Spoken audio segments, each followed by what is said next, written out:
আজকের এই সমাবেশ আপনারা জানেন যে মূলত গণভোট সহ 5 দাবিতে আজকের এই সমাবেশ। আজকের সমাবেশ মূল বার্তা আমাদের কেন্দ্রীয় নেতৃবৃন্দ তাদের বক্তব্য তুলে ধরবেন। আমাদের জনগণ এবং আজকে যারা এখানে উপস্থিত হয়েছেন বা হচ্ছেন তাদের মূল কথা হচ্ছে, আমাদের চাওয়াটা হচ্ছে, দেশবাসীর চাওয়াটা হচ্ছে জুলাই সনদের ভিত্তিতে যে আগামী জাতীয় সংসদ নির্বাচন সেটার একটা আইনি ভিত্তি প্রদানের জন্য সরকারের পক্ষ থেকে ইতিমধ্যেই যে কথা আমরা শুনেছি সেটার বাস্তবায়ন প্রক্রিয়ার দিকে যেতে হবে। তার লক্ষ্যে সর্বপ্রথম কাজ হচ্ছে গণভোটের মাধ্যমে নভেম্বরের মধ্যেই যাতে গণভোট হয় এবং তারপরে ফেব্রুয়ারি মাসে যে জাতীয় নির্বাচন হওয়ার কথা রয়েছে সেটা হবে। আপনারা সবাই উপলব্ধি করতে পারার কথা, এটা খুব সাধারণ একটা কথা যে আপনি একই দিনে জাতীয় নির্বাচন আর গণভোট অনুষ্ঠিত হওয়া আর জাতীয় মাস বা 2 মাস বা 1 মাস পরে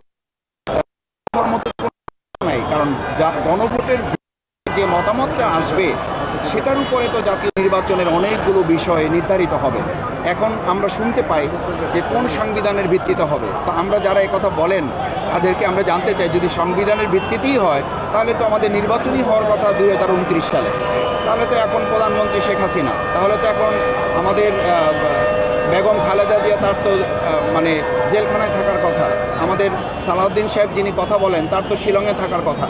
তো এই বিষয়গুলো আমাদেরকে মাথায় নিতে হবে। একটা গণ অভ্যুত্থান পরবর্তী বাংলাদেশে যখন মানুষের চিন্তা দৃষ্টিভঙ্গির ভিত্তিতে এতগুলো জীবনের বিনিময় এবং এত আহত পঙ্গুত্ব বরণকারী রক্তের বিনিময় আমাদের সুন্দর একটা দেশ আমরা পেয়েছি, সেই দেশে গণভোটের ভিত্তিতে জাতীয় জুলাই সনদের মাধ্যমে নির্বাচন করাটা হচ্ছে জামাত ইসলামী সহ 8 দলের আজকের মূলত বার্তার প্রধান বক্তব্য থাকবে। আমরা যতটুকু জেনেছি শীর্ষ নেতৃবৃন্দ এখানে কথা বলবেন, নভেম্বরের মধ্যে অবশ্যই গণভোট দিয়ে জাতীয় নির্বাচনের দিকে যেতে হবে, না হলে এই জাতীয় নির্বাচনও জাতির প্রত্যাশা পূরণ করতে সক্ষম হবে না।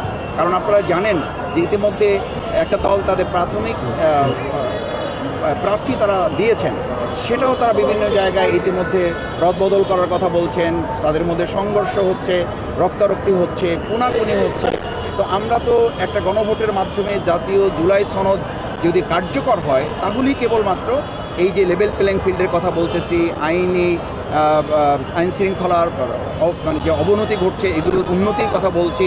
এবং ফ্যাসিস্ট সরকার, আপনারা জানেন যে ফ্যাসিস্ট একটা দল যারা আগামী 13 তারিখ দেশে বিশৃঙ্খলা তৈরি করতে চায়, এই সমস্ত কিছুর মানে অ্যান্টিবায়োটিকটা হচ্ছে, এর প্রতিষেধকটা হচ্ছে গণভোটের মাধ্যমে জাতিকে ঐক্যবদ্ধ করে আমরা আগামী দিনে একটা সুন্দর জাতীয় নির্বাচনের দিকে যেতে চাই এবং গণভোটই হচ্ছে তার একমাত্র পথ। সেই পথের ক্ষেত্রে যারা এটা বলেন যে একদিনে জাতীয় ভোট এবং গণভোট, এর সম্পূর্ণ অযৌক্তিক একটা ব্যাপার, অবৈজ্ঞানিক একটা ব্যাপার এবং জনগণের সাথে এটা প্রতারণা ছাড়া আর কিছু নয়। কারণ আপনি একদিনে করা আর পরে 2 দিন পরে বা 5 দিন পরে বা 1 মাস পরে করার কী পার্থক্য রয়েছে, এটা আমি তাদের কাছে জানতে চাই যে এই পার্থক্যটা তারা বুঝেন কিনা, বা জনগণ যে এটা বুঝেন যে একদিনে করা আর 3 মাস পরে করার মধ্যে কোনো পার্থক্য নাই। সেই জায়গাটা আজকের এই বিশাল সমাবেশে আপনারা লক্ষ্য করেছেন, হাজার হাজার মানুষ ইতিমধ্যে উপস্থিত হয়েছে। এটা কয়েক লক্ষ মানুষের জনসভায়, এটা যদিও আমরা একটা সমাবেশ নাম দিয়েছি, এটা জনসমুদ্রে পরিণত হবে।